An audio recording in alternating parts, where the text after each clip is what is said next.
Además, vamos a hablar con el secretario general Jorge Adaro. Gracias por atendernos. Buen día, ¿cómo le va? ¿Qué tal? Buen día, ¿cómo está? Bien, bueno, ¿cuál es su visión? Decíamos, parte del gremio se manifiesta en contra. El Caballito es uno de los lugares donde se está manifestando parte de los docentes del gremio de ustedes. Sí, nosotros hemos hecho un corte y una conferencia de prensa en Nacoite y Rivadavia hasta hace unos minutos para manifestar de manera pública el rechazo de ADEMIS y de miles de docentes de todo el país a el operativo Aprender 2016.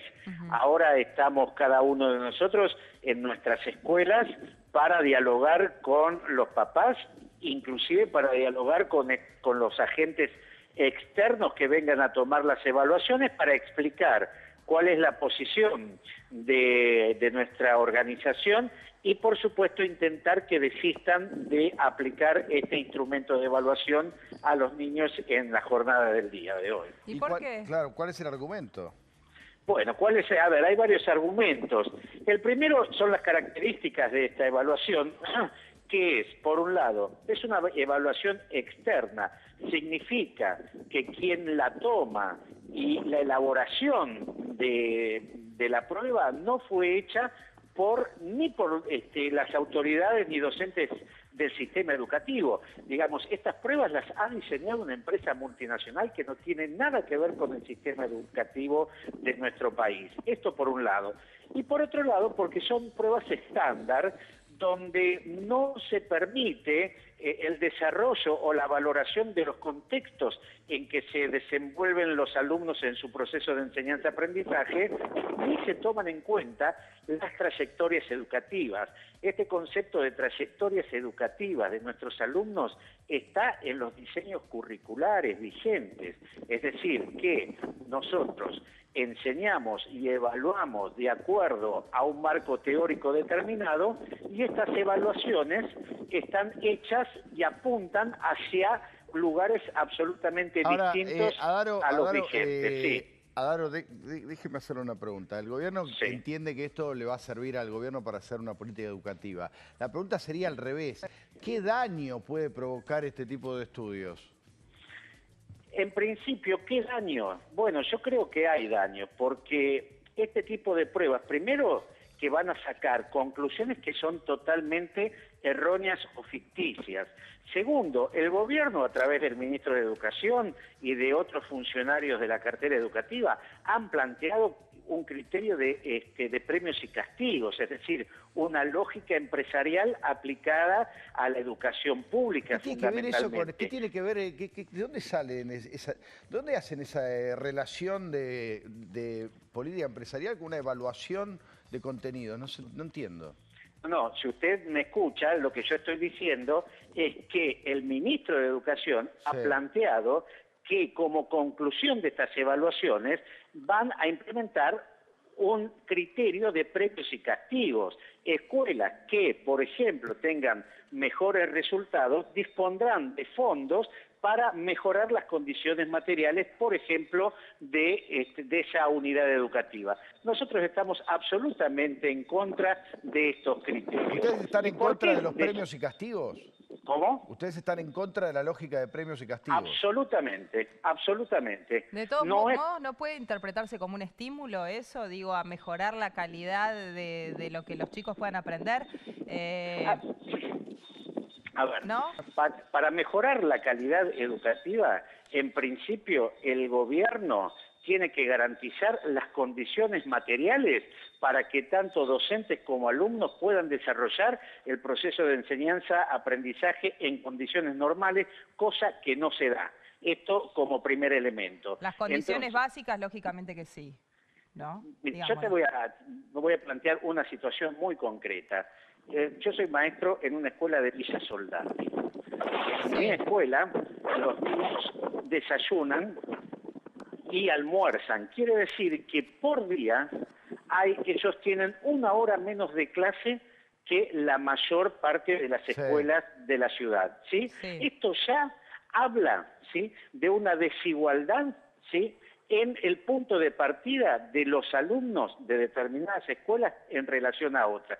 Por lo tanto, las evaluaciones deben tener en cuenta este tipo de circunstancias. Pero la evaluación lo que va a hacer a Demis es ver que en esa escuela hay un problema y verán por qué. Entonces se dirá, es porque tienen una hora menos y se le agregará una hora. Sí, pero no se entiende la protesta. No es una hora más, una hora menos. Pero usted lo está diciendo.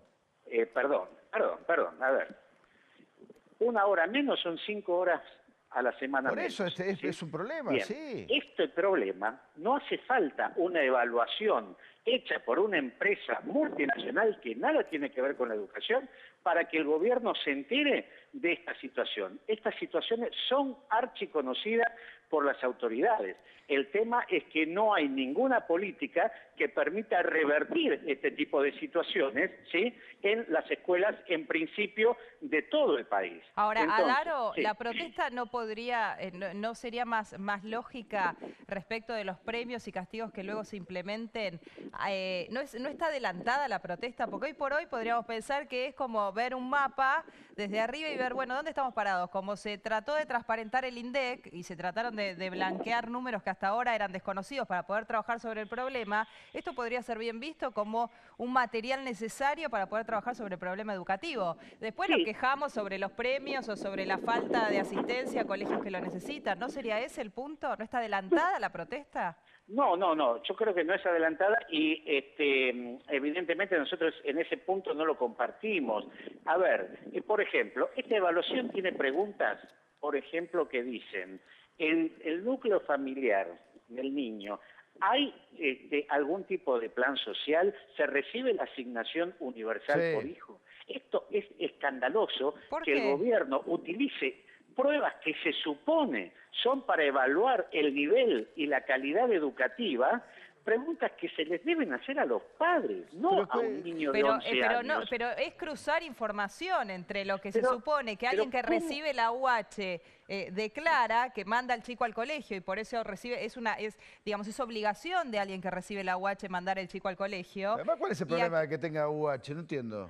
No, ningún problema. Y pero como lo plantean ustedes, parece que es despectivo recibir la UH. No, eso es una interpretación suya. No, es lo que están planteando ustedes. Hágase cargo.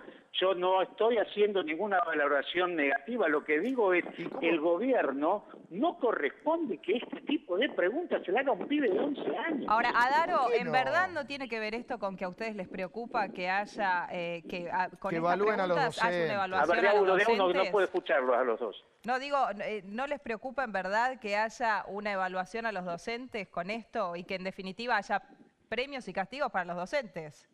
A ver, en principio, los docentes somos evaluados todos los años, ¿sí? Todos los años somos evaluados los docentes, como también son evaluados nuestros alumnos por sus docentes, ¿sí? Entonces, esto por un lado. No es que necesitamos ahora que venga esa evaluación. Nosotros estamos criticando este tipo de evaluación externa y estandarizada. Después, nos regimos por la experiencia de lo que sucede en otros países. El caso más emblemático es Chile. Chile es el modelo a seguir por todos estos funcionarios. La educación pública en Chile fue destruida. La estadística lo contradice permanentemente. La prueba PISA no para de demostrar que la educación argentina se va al tacho y que la regional Perdón, ¿y usted mejora? qué dice? ¿Que la culpa es del docente o de las políticas educativas que aplican los distintos gobiernos? ¿Qué? ¿De dónde tiene la culpa? ¿De los docentes? ¿De dónde dice que va mejorando la educación argentina usted? ¿De dónde saca ese dato? Perdón, a ver, mire, usted me parece que está haciendo una maniobra con esta conversación. Yo no dije eso. Yo dije que se toma como ejemplo el caso emblemático de Chile para hacer este tipo de evaluaciones, país donde la educación pública ha ido al tacho. Entonces, ¿Y la Argentina, cómo le va a la Argentina? ¿Cómo llegamos con esta educación argentina? ¿Cómo está la educación argentina hoy? La educación argentina seguramente está en un nivel que nosotros no lo deseamos. Ahora, acá lo que hay que corregir son las políticas educativas que se han aplicado, porque resulta que parece que la culpa es del docente. El docente aplica diseños curriculares y contenidos que son dispuestos por los distintos gobiernos. Entonces, evaluemos las políticas educativas que han tenido los distintos gobiernos y que han llevado la educación al lugar donde está. Bueno, es lo que está intentando hacer esta encuesta, Daro, es lo que está intentando hacer esta encuesta, a ver en qué lugar estamos parados. Bueno, eso es lo que usted cree. Y bueno, ¿y sí, por qué voy a pensar otra cosa? ¿Qué daño puede hacer esto? No se entiende, la verdad que no se entiende lo que están haciendo. Bueno, usted probablemente no lo entienda. Lo que sí estamos cotidianamente en las escuelas, sabemos que esto no apunta de ninguna manera a mejorar la educación. ¿Y a qué apunta? Cuando un gobierno, ¿Cuál es la maldad? A ver, ¿cuál es la maldad? ¿A qué apunta? Yo no hablo en términos de maldades. ¿Pero a qué apunta? Esto son decisiones políticas. Esto apunta, en principio, a seguir fomentando e incentivando la escuela privada en detrimento de la escuela pública.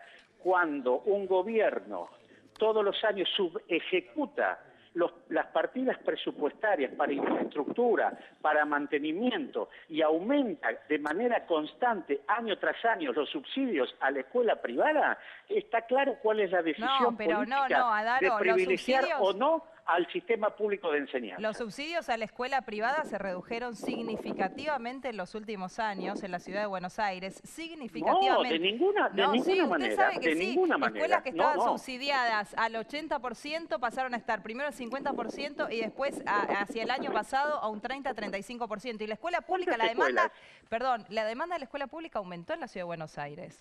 La demanda en la escuela pública aumentó exactamente, pero no hay vacantes para los pibes. El propio gobierno reconoce Está bien, pero ese es otro hay tema. 10.000 alumnos que no han podido ser parte de la escuela pública. Entonces, mientras yo subsidio la escuela privada, vacío la escuela pública. Porque los pibes la realidad de la educación es muy compleja, no vamos a resolverla ahora. Lo que no se entiende es por qué están en contra de una evaluación. Pero bueno, vayan ustedes con la protesta. Gracias, Adaro.